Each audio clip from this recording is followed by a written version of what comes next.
importante porque ela tenta levar para a população conscientização sobre o que é o transtorno do espectro autista, das suas singularidades, da legislação que já norteia essa relação para com os demais na sociedade, sobre o potencial que as pessoas com autismo têm. Então há uma necessidade da gente abrir um pouco mais esse olhar, um olhar mais atento, um olhar mais acolhedor, um olhar mais responsável.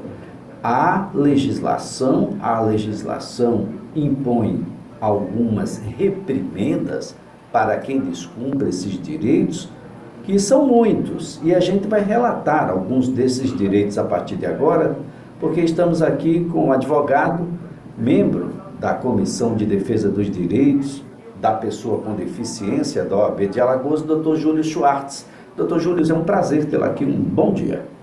Bom dia Elias, bom dia a todos. Para mim também é um prazer enorme estar aqui, né? São raras as oportunidades que a gente tem em meios de comunicação de massa para falar sobre os direitos das pessoas com o transtorno do espectro autista, né? E assim, cada dia que passa, a gente tem que parar um pouco para pensar que a inclusão ela está ao nosso redor e ela veio para ficar, então não existe mais um retrocesso, né? A gente ainda vive segundo alguns padrões da nossa sociedade em que os direitos humanos eles não existem no consenso geral, né, da sociedade, principalmente na brasileira. E aí ela se torna, como eu costumo dizer, uma árdua tarefa, né, uma árdua tarefa para o indivíduo ir isoladamente. Isso quer dizer o quê? Que a sociedade ela até pode se preocupar, mas não como um todo. E aí sobra e sobrecarrega o indivíduo. É uma situação que é preciso que a gente compreenda. E a gente compreendendo, a gente vai poder militar nessa área com muito mais tranquilidade. Alguém tem alguma dúvida de que uma pessoa em idade escolar, independentemente, eu estou falando de uma pessoa, e todas são pessoas, em idade escolar, ela precisa estar na escola? Em qualquer escola que é para qualquer um. Alguém tem alguma dúvida de que pessoas em idade escolar precisam estar na escola?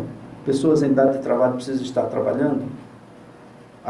Você não está trabalhando porque não tem postos de trabalho abertos. É uma discussão. Outra coisa é, não, você não está trabalhando porque a gente não quer você aqui. Porque a gente faz escolhas. Porque a gente não te preparou lá atrás, porque ninguém te preparou.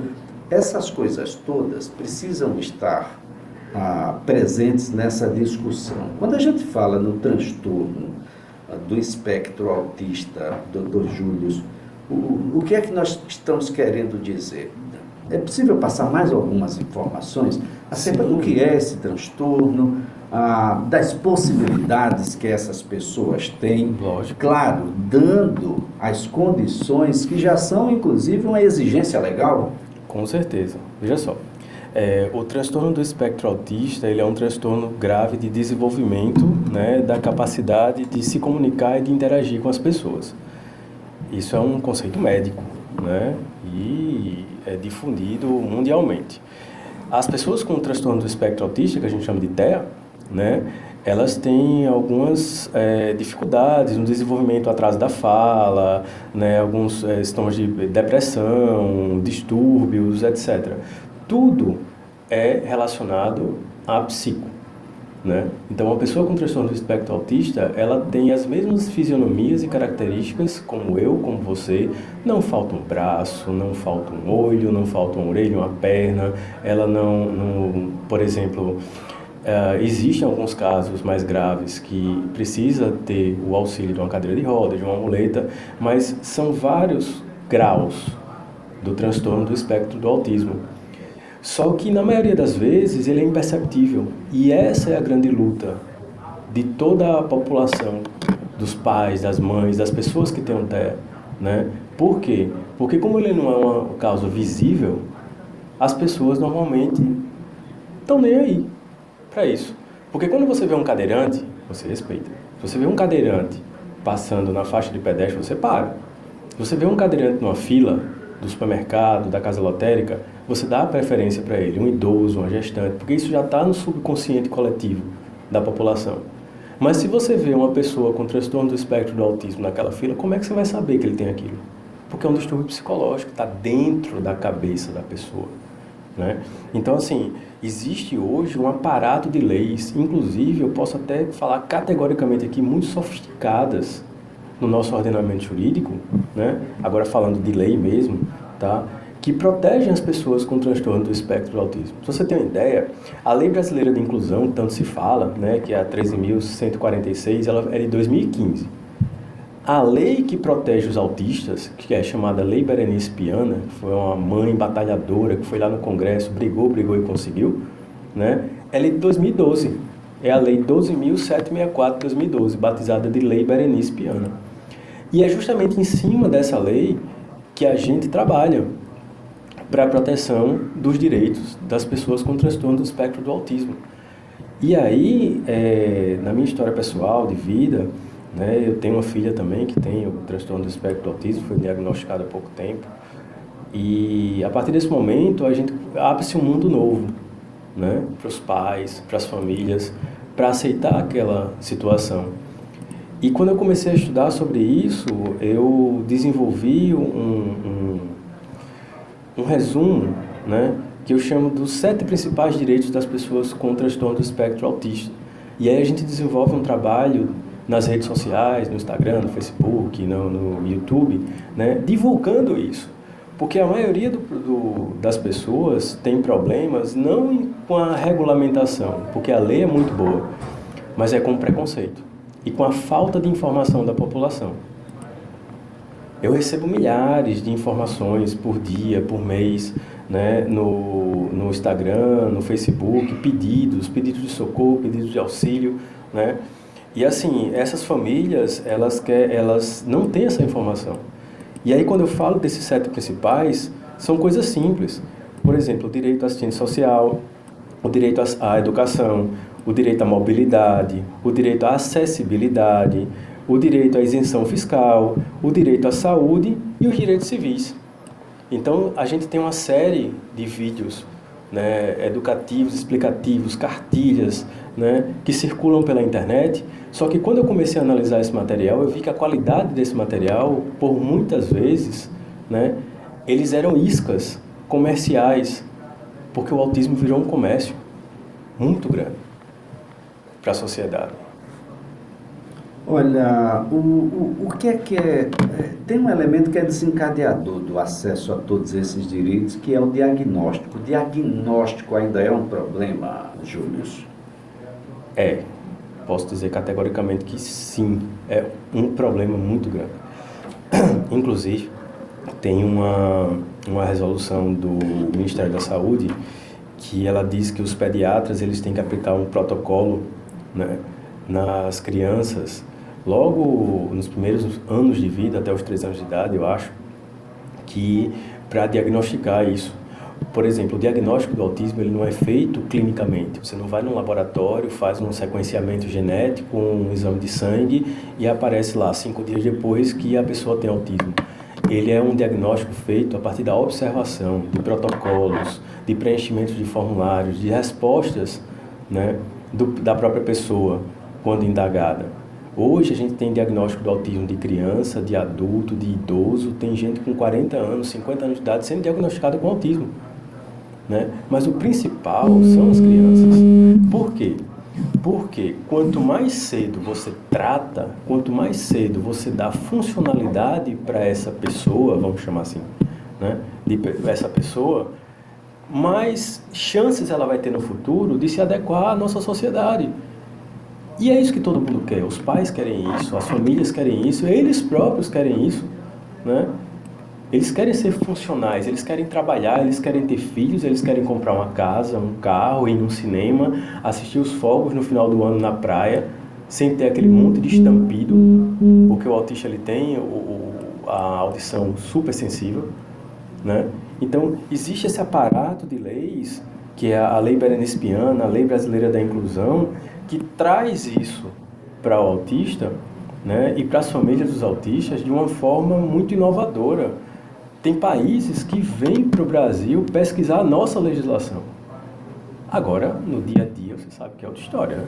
E a gente precisa conversar um pouquinho sobre essa história, essa outra história, Júlio, porque, por exemplo, uma vez que você tem um diagnóstico, surge aí toda uma play de terapêuticas que precisam ser implementadas para o benefício, desenvolvimento, a busca de autonomia dessa pessoa que está no TEA.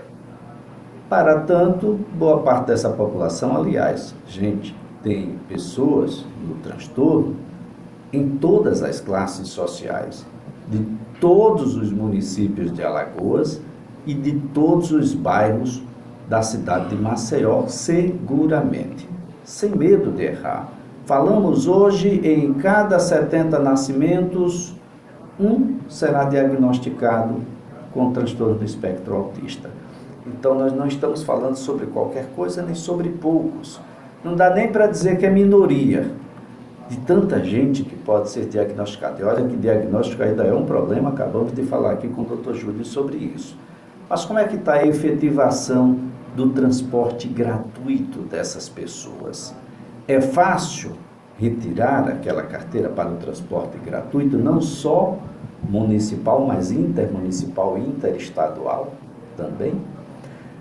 É fácil tirar Bom, por que é tão difícil? Por que a SMTT coloca tantas amarras para que a gente tenha aí o cartão de estacionamento? Alguém sabe o que é um autista na parte mais alta do espectro? É uma pessoa que pode ter uma série de comorbidades, não é, doutor Júlio? Pois é, eu vou pegar aqui esse gancho que você deu aqui do cartão de deficiente, que inclusive é uma luta pessoal, né? Eu já entrei em contato com o pessoal da SMTT de Maceió, já fiz alguns contatos com o pessoal de fora, do Rio Grande do Sul, de São Paulo, né? Porque hoje na internet é um mundo aberto, você conhece, você fala com gente de todo o país. E aí o que é que acontece? Eles se amarram em uma resolução do CONTRAN, do Conselho Nacional de Trânsito, que é a resolução 304 de 2008. Então, antes de falar propriamente do direito do cartão, vamos falar de uma cronologia. Tempo, linha do tempo.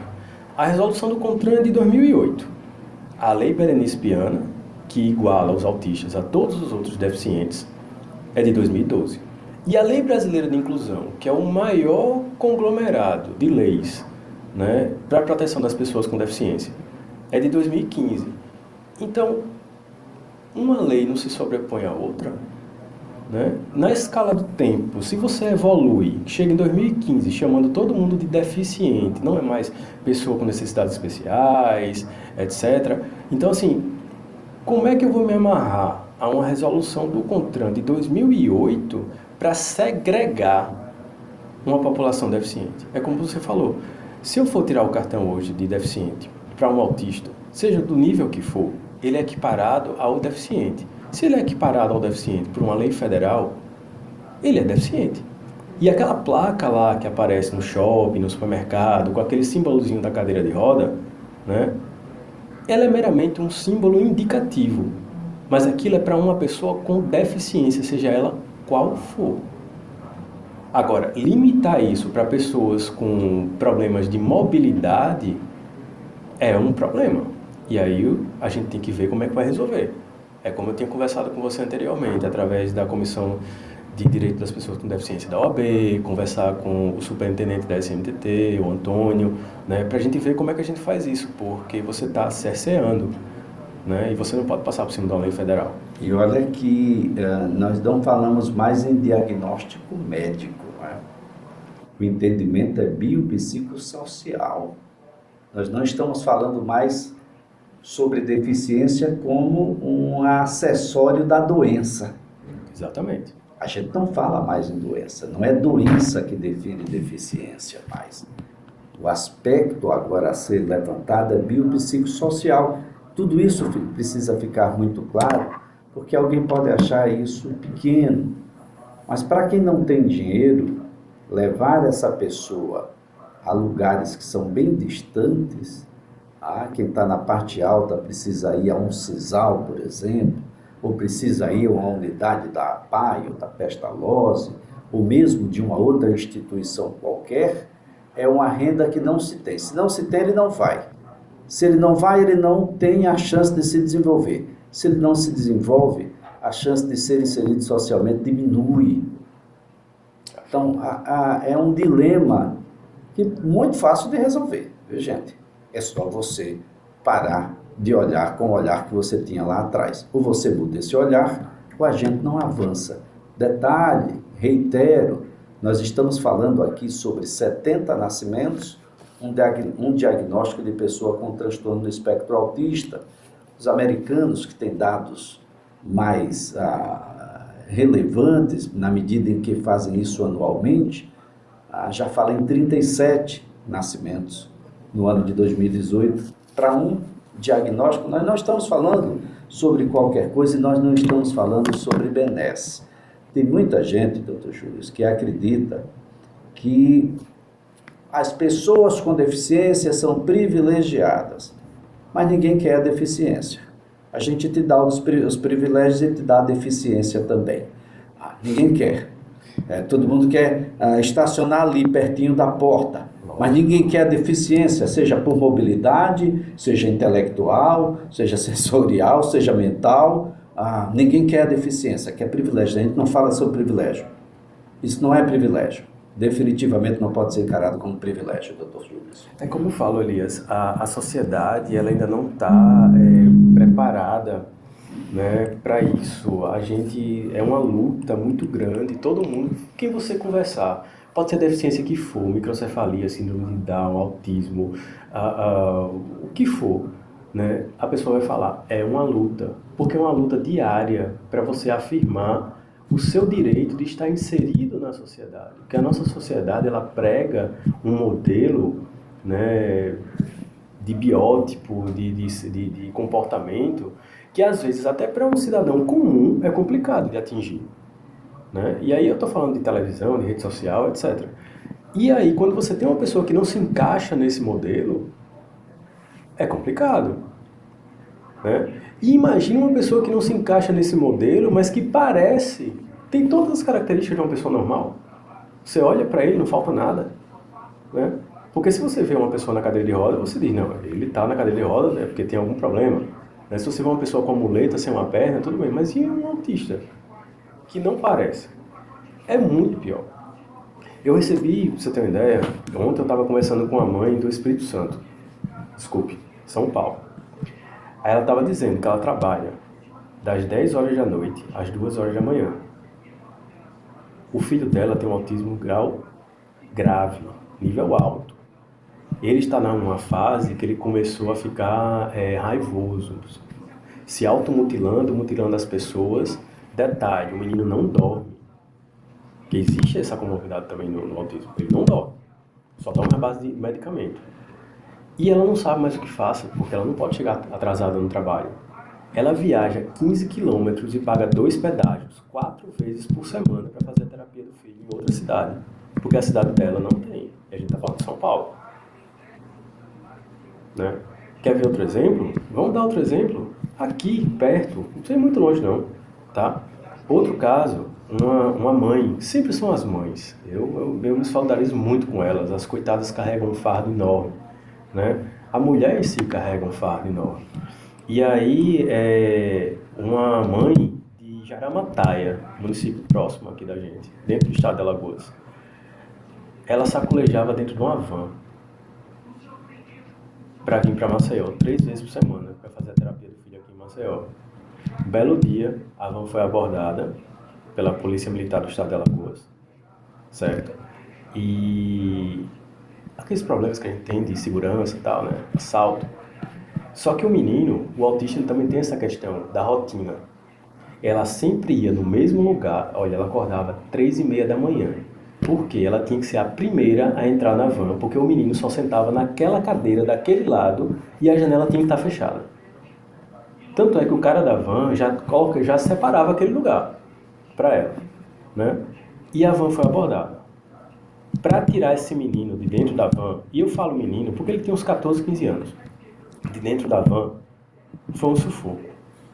O menino gritava, esperneava, birra, né? Por quê? Porque estava mudando a rotina dele.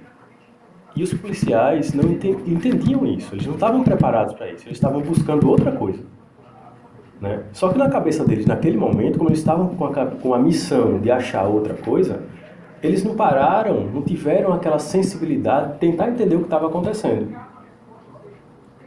E eles agrediram o menino.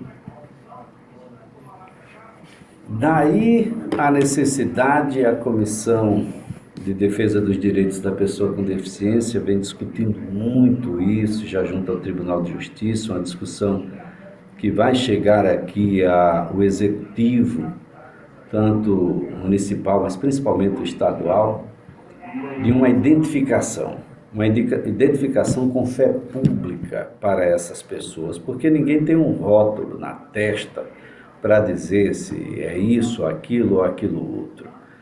Para que a gente tenha essa identificação e com essa identificação com fé pública, para que ninguém tenha dúvida sobre o que estamos falando, a gente possa ter uma vida, uma rotina um pouco mais harmonizada. Definitivamente não podemos ser alvo da má sorte.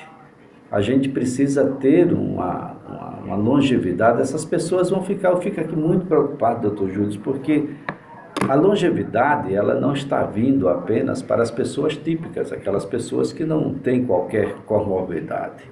São poucas, né? Que vão adquirir em algum momento outras coisas. Também. A própria ideia de longevidade nos leva um pouco mais adiante a algumas deficiências que são adquiridas no fim da vida. Isso se a gente se livrar da violência das esquinas e das estradas. Então é preciso que a gente tenha muito claro uma preocupação que essas pessoas também viverão mais.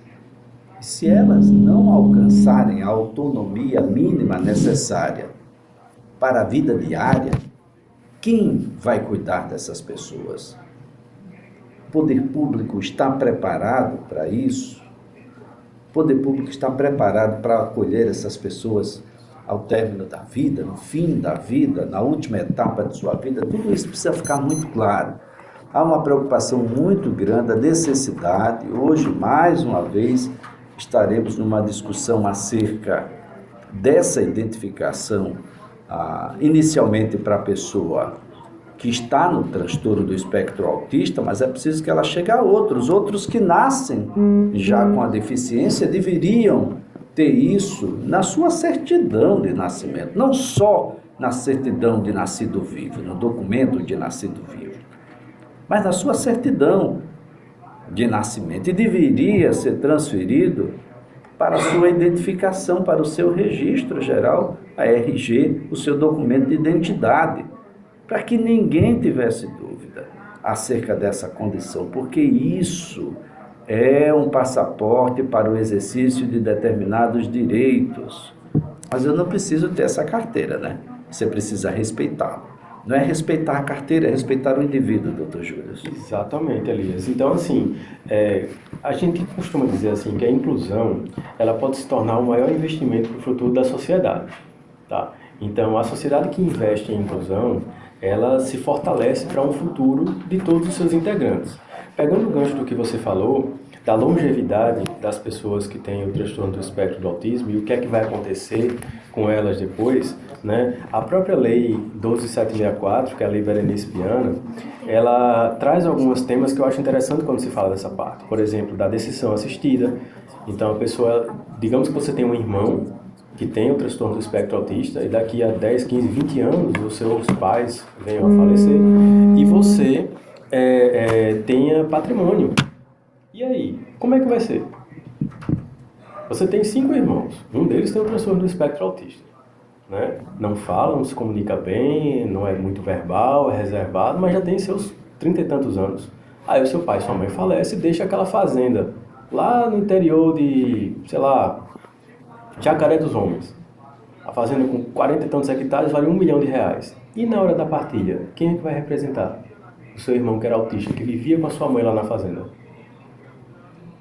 Então, Existem já opções de curatela, de decisão assistida que o próprio judiciário oferece para essas pessoas, né, que elas podem ter uma vida normal. E você que, tem mais uma filha, vez, o próprio judiciário vai pedir para que você passe por uma aferição Isso. médica judicial. Isso. Aí, de novo, de novo. 30 e tantos anos depois, eu ainda tenho dúvidas sobre quem eu sou, Pois e os familiares, etc. A gente não pode ter uma chancela daquilo que não se reverte, uma chancela estatal já no início, para que a gente possa transitar com regularidade, com tranquilidade. Essas coisas todas precisam ficar muito claras. Interessante, a gente tem falado muito de poder público aqui, né? Mas cuidado, você que é do setor privado, você tem responsabilidades e obrigações. A lei infere para você que está no segmento privado as mesmas obrigações daqueles que estão no segmento público. Atenção, planos de saúde. Nossa. Não vai alegar doença pré-existente, não, viu? É complicado isso aí. Isso vai ser uma discussão muito interessante. Tem detalhes aí. Eu tenho plano de saúde. Vou pedir ao poder público a medicação? Sem chance. O plano de saúde está obrigado a ofertar toda a medicação e todas as terapêuticas que forem de indicação médica para a evolução, para a busca de autonomia dessas pessoas que estão no TEA. Isso precisa também ficar muito, muito claro. Atenção, organismos de defesa da pessoa com deficiência, que vai para além da comissão da OAB. Nós temos aí Ministério Público, tutela incondicionada, é sua, essa tutela. Atenção, Defensoria Pública, na busca de outros elementos e aparatos para aqueles que não têm a condição de contratar um advogado que seja particular. Essas coisas todas, doutor Júlio, ou seja, o sistema existe. Por que o sistema não funciona? Eu não posso estar aqui dando uma opinião 100% sincera, mas veja bem, eu posso falar algumas coisas. Por exemplo, nessa militância da área das pessoas com transtorno do espectro autista, o que a gente vê muito são os planos de saúde limitando a quantidade de sessões de terapia das pessoas, baseado numa norma da Agência Nacional de Saúde, que é a ANS, né? Eles limitam, imagine, já é complicado você conseguir o diagnóstico, depois já é complicado você conseguir um laudo. Aí o laudo, o médico tem que especificar que você tem que fazer terapia ocupacional, fonoaudiologia, ecoterapia, hidroginástica e educação física tantas vezes por semana. Já é complicado você conseguir os profissionais habilitados para lidar com autista na sua região, como aquela mãe que eu falei que viajava mais de 15 quilômetros, né, para chegar nos locais, ou aquela que ficava sacolejando dentro da van para chegar em Maceió. Então, assim, e quando você consegue, através do plano de saúde, ele limita. Ele diz, não, você só tem direito a 16 sessões por ano. Aí você tem que fazer o quê, doutor Júlio? O que é que acontece? Normalmente, você tem que ir atrás da Defensoria Pública, porque a maioria deles são pobres. São pobres, são né? pessoas que E quando eles têm plano de saúde, né? Quando eles têm plano de saúde e conseguem constituir um advogado para poder fazer isso, né? Você vai brigar ferrenhamente com o plano de saúde atrás disso. E olha, gente, é complicado. Primeiro passo, denúncia à Agência Nacional de Saúde Suplementar, a ANS, porque isso é ilegal. Entenda, não existe plano de saúde pequeno e plano de saúde grande. Não existe. Existe plano de saúde, que tem que ofertar aquilo que as resoluções da ANS preconizam, é lei, não dá para fugir 1 milímetro acerca disso. E em boa parte dos casos, as relações são puramente exemplificativas. Quase nunca essa relação é taxativa, ou seja, aquela que não cabe nada, que não pode ser ampliada. Quase todas essas relações são exemplificativas. Tem sim que garantir todas essas situações, fornecimento de medicamento, atendimento multidisciplinar, tem que ofertar o número de sessões que a conduta médica exigir. É você que é terapeuta que diz o que tem que acontecer. Essa responsabilidade também precisa ser aqui colocada. O terapeuta tem responsabilidade na conduta que está tomando e tem que dizer o que é preciso, o que é necessário para que o atendimento seja o mais eficaz possível para essas pessoas, doutor Júlio. Os profissionais têm que se imbuir dessa responsabilidade. Exatamente. O que a gente mais vê, principalmente nas redes sociais que chegam até nós, a gente foi fazer um levantamento semana retrasada e a cada 30 casos que as pessoas vêm conversar com a gente na rede social, porque hoje a rede social virou um grande balcão de informações, né? E o surgimento dessa rede social, que é o Direito Autista, no Instagram e no Facebook, foi justamente por conta disso, porque eu me vi nessa situação também. Quando minha filha foi diagnosticada, a primeira coisa que a gente faz é o quê? Correr para o Google, ver o que é aquilo, é um mundo novo, você vai fazer pesquisa, vai ver vídeo, vai ver o que for.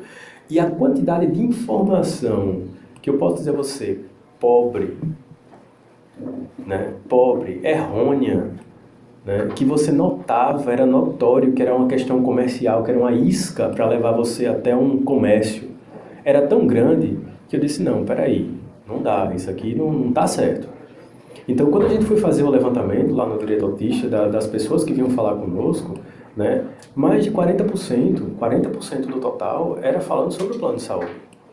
E a primeira coisa que a gente fala, independente do convênio ser particular, privado, coparticipação, pela empresa, o que for, primeiro, faça um requerimento administrativo para o seu plano. Como você mesmo falou, não existe plano grande, plano pequeno, o que for. E eles têm a obrigação de lhe responder por escrito. Por escrito. Então, a primeira coisa que você vai fazer, você não vai logo pegar um canhão e sair atirando no plano de saúde. Você vai administrativamente fazer uma cartinha, pedir, mostrar o laudo, tirar uma cópia, ir lá e conversar.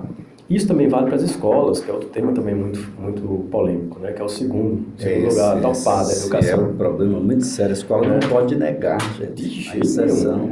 Não pode cobrar mais, porque a criança, ou o adulto, ou o adolescente, está no TEA.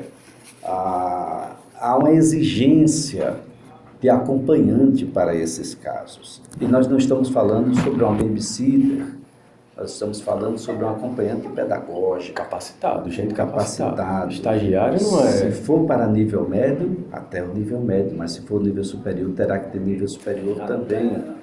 Detalhe super importante, não perca isso de vista.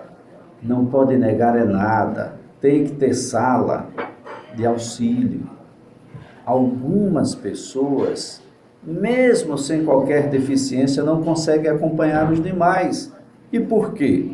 Muito provavelmente porque o plano pedagógico não contemplou algumas peculiaridades, algumas nuances daquele. Para estes com deficiência, síndrome de Down e tantos outros que chegam por lá, na escola, também haverá um elemento super importante da individualidade de cada um.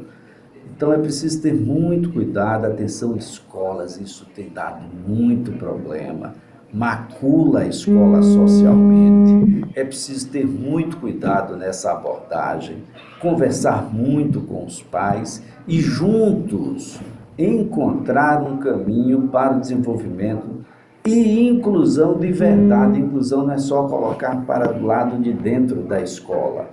Inclusão é participação ativa em condições de igualdade para com os demais, participando das atividades esportivas, culturais e educacionais da escola como um todo. Todos aprendem com isso, os professores, os proprietários, os dirigentes, os alunos e os familiares, que passam a ter mais harmonia nessa relação. Doutor Júlio, então nós tivemos aí o Dia do Orgulho Autista, uma data extremamente relevante para que a gente possa estar discutindo sobre um diagnóstico que é cada vez mais presente em nossa sociedade e que o poder público e a iniciativa privada precisam se preparar para acolher, para desenvolver, para incluir, inserir ou reinserir essas pessoas com um nível de equidade que seja razoável, que a gente possa ter uma ideia de que essas pessoas poderão ser cidadãos felizes, aqueles que gozam seus direitos, têm as suas responsabilidades também e que passam a tomar parte na sociedade em condições de igualdade com os demais cidadãos. Exatamente, Elias. Então, assim, o que as pessoas deficientes, vamos chamar assim, porque o termo é esse, né, mais querem é uma independência. Você é pai, eu sou pai, os pais que estão ouvindo a gente, as mães, né, o que é que você quer para o seu filho no futuro? Você acha que você vai viver eternamente? Que você vai morrer antes do seu filho? Porque eu vi um depoimento na internet, e eu gosto muito de citar isso, foi uma mãe falando assim, eu rezo, Elias, escute essa, eu rezo todo dia para que Deus leve meu filho antes de mim. Você já parou para pensar nisso? Isso é um pai...